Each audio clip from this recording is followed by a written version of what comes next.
Hello students, welcome to আমগণিত channel. আমরা আজকে সপ্তম শ্রেণীর বেঙ্গলি সাবজেক্টের উপর কিছু ইম্পর্ট্যান্ট কোশ্চেন, যেটা আমাদের হাফ ইয়ারলি এক্সাম 2025-এর জন্য প্রয়োজন, সেই এক্সামের জন্য কিছু ইম্পর্ট্যান্ট কোশ্চেন আমরা নিয়ে এসেছি প্রত্যেকটি কবিতা থেকে এবং প্রত্যেকটি গল্প থেকে। তোমরা এর আগে দেখতে পেয়েছো আমরা কিছু রচনা এবং চিঠি, কী চিঠি এবং রচনা আসতে পারে আমাদের 2025-এ হাফ ইয়ারলি এক্সামে, সেগুলি আমরা তুলে ধরেছি, তোমরা দেখতে পেয়েছো। আজকে আমরা বিভিন্ন গল্প এবং কবিতা থেকে যে সমস্ত কোশ্চেনগুলি আসতে পারে এবং মোস্ট ইম্পর্ট্যান্ট যে সমস্ত কোশ্চেনগুলি আছে এবং বিগত বর্ষর এ সমস্ত কোশ্চেনগুলি এসেছে, এই কোশ্চেনগুলি আমরা আজকে তোমাদের সামনে তুলে ধরব। পাশাপাশি তোমাদের চ্যাপ্টারটা কিন্তু ভালো করে জানা থাকতে হবে, গল্পটি ভালো করে জানা থাকতে হবে এবং কবিতার যে মূল ভাব, সারসংক্ষেপগুলি, এগুলি কিন্তু তোমাদের সঠিকভাবে জানা থাকতে হবে। তাহলেই তোমরা যত কোশ্চেনই আনকমন কোশ্চেনই আসুক, তাহলে তোমরা পরীক্ষাতে কিন্তু আনসার করতে সহজ হবে, কারণ তোমাদের মেইন চ্যাপ্টারটাই যদি ঠিকভাবে জানা থাকে। তাই তোমরা টেক্সট বুকটা ভালো করে, কবিতা বলো এবং গল্প যেটাই বলো, তোমরা এগুলি কিন্তু ভালো করে আগে কয়েকবার রিডিং পড়ে নেবে। পড়ার পর তারপরে তোমরা এই কোশ্চেনের আনসারগুলি তৈরি করবে। আর আমাদের এক মানের যে কোশ্চেনগুলি আছে, সেই এক মানের কোশ্চেনগুলি কিন্তু তোমরা গল্পগুলি জানা থাকলে তোমরা এক মানের কোশ্চেনগুলি নিজে থেকেই আনসার করতে পারবে। তারপরে আছে আমাদের শব্দরত্ব, বিপরীত শব্দ, বাক্য রচনা যেগুলি আছে, এগুলি আমাদের যে টেক্সট বুকের যে ব্যাকরণগত অংশটির মধ্যে আছে, সেগুলি দেখে নিলেই আমাদের ম্যাক্সিমাম কোশ্চেন কিন্তু এখান থেকেই চলে আসে। তো আজকে আমরা 5 মার্কসের যে কোশ্চেনগুলি আসতে পারে, ইম্পর্টেন্ট কিছু কোশ্চেন 5 মার্কসের, সেই 5 মার্কসের কোশ্চেনগুলি নিয়ে আজকে আমরা আলোচনা করব।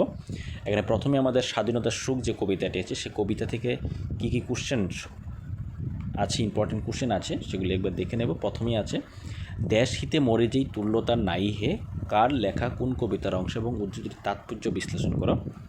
তারপরে আছে, কবি কোন অবস্থাকে স্বর্গসুখ বলেছেন এবং স্বর্গসুখ বলতে কি বোঝায়।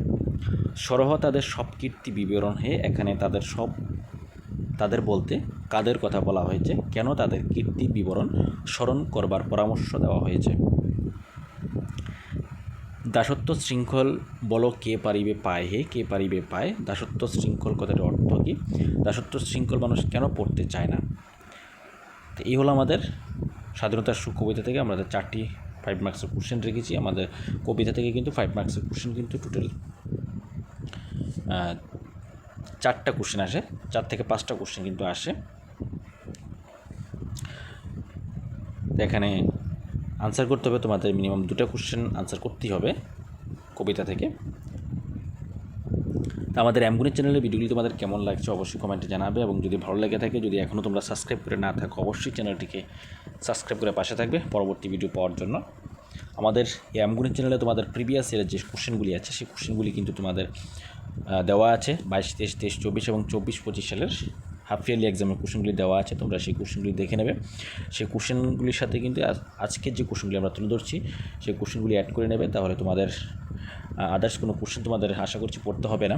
এগুলি পড়ে নিলেই তোমাদের রেজাল্ট একটা ভালো একটা স্কোর করতে পারবে, ফলাফলগুলি। তাছাড়া আমাদের 2023-24 সালের যে আমাদের হাফ ইয়ারলি এক্সাম হয়েছে, 24-25 সালে যে হাফ ইয়ারলি এক্সাম হয়েছে, সেই হাফ ইয়ারলি এক্সামের সাজেশন আমাদের আমগণিত চ্যানেলে দেওয়া আছে। তোমরা সেই আগের সাজেশনটার সাথে এই সাজেশনটা তোমরা মিলিয়ে নিতে পারো, মিলিয়ে তোমরা ভালো করে প্রিপারেশান নিতে পারো। এখানে অজয় নদীর মধ্যে যে কোশ্চেনগুলি আছে, অজয় নদী কবিতাটির লেখককে, বর্ষাকালে অজয় নদীর অবস্থান কেমন থাকে এবং শরৎকালে অজয় নদীর বর্ণনা দাও। তারপরে আছে, অজয় নদীর স্রোতের প্রবল বেগে কোথা থেকে কী বয়ে আনতো এবং অচল বোঝা বাড়ার ফল কী হয়েছিল। যেন বন্দা কোনো বিধবার লুটানো অঞ্চল, কার কখন এমন অবস্থা হয়েছে, উদ্ধৃতিটি ব্যাখ্যা করো। তারপরে আছে কাজলা দিদি, কাজলা দিদি থেকে আমরা এখানে যে কোশ্চেনগুলি রেখেছি, কাজলা দিদি থেকে টোটাল এখানে কোশ্চেন আছে 3টি কোশ্চেন রেখেছি কাজলা দিদি থেকে। তারপরে আছে মানুষ কবিতা, কবি কাদের মানুষ বলেছেন এবং মানুষ কবিতা কৃষিজীবী মানুষের জীবনধারার পরিচয় দাও। তারা মানুষেরই ছেলে, কোন কবিতার লাইন, কবিতাটি কোন কাব্যগ্রন্থ থেকে নেওয়া হয়েছে এবং কবি কাদের কেন মানুষের ছেলে বলেছেন। তারপরে আছে, বটের মতো খোলা মাঠে আজও রয়েছে খাড়া, কার লেখা কোন কবিতার লাইন। কারা বটের মতো খোলা মাঠে খাড়া হয়ে আছে। তা আমাদের এ হলো অজয় নদী কবিতা থেকে কোশ্চেনগুলি। তারপরে আছে পালামু, পালামোর মধ্যে এখানে আমরা যে কোশ্চেনগুলি রেখেছি 4টি কোশ্চেন আছে, সরি 5টি কোশ্চেন আছে পালামো থেকে।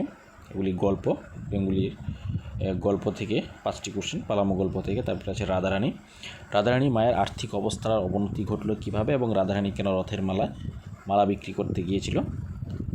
অকস্মাৎ কে আসিয়া রাধারানীর ঘাড়ের উপর পড়িল, কে কোন অবস্থায় রাধারানীর ঘাড়ের উপর পড়লো এবং লোকটি কীভাবে রাধারানী উপকার করেছিল। এই যে রাধারানী গল্পটি কিন্তু খুব সুন্দর একটি গল্প। এখান থেকে তোমরা যে কোনো কোশ্চেনের আনসার করতে পারবে কোশ্চেনে আসলে। কারণ তাহলে তোমাদের কী করতে হবে, তাহলে তোমাদের গল্পটা ভালো করে পড়তে হবে, রাধারানী গল্পটা। আশা করি তোমাদের 1-2 বার পড়ে নিলে রাধারানী গল্পটা সম্পূর্ণটা তোমাদের জানা থাকবে, এবং জানা থাকলে তোমরা যে কোনো কোশ্চেন আনসার করতে পারবে। তাই তোমরা রাধারানী গল্পটা কিন্তু ভালো করে পড়ে নেবে, খুব সুন্দর একটি গল্প। তারপর আছে বিদ্যাসাগরের ছাত্রজীবন থেকে এখানে আমরা কোশ্চেন রেখেছি 3টি কোশ্চেন। আচ্ছা, ভারতের শিল্পবিজ্ঞান সাধনা,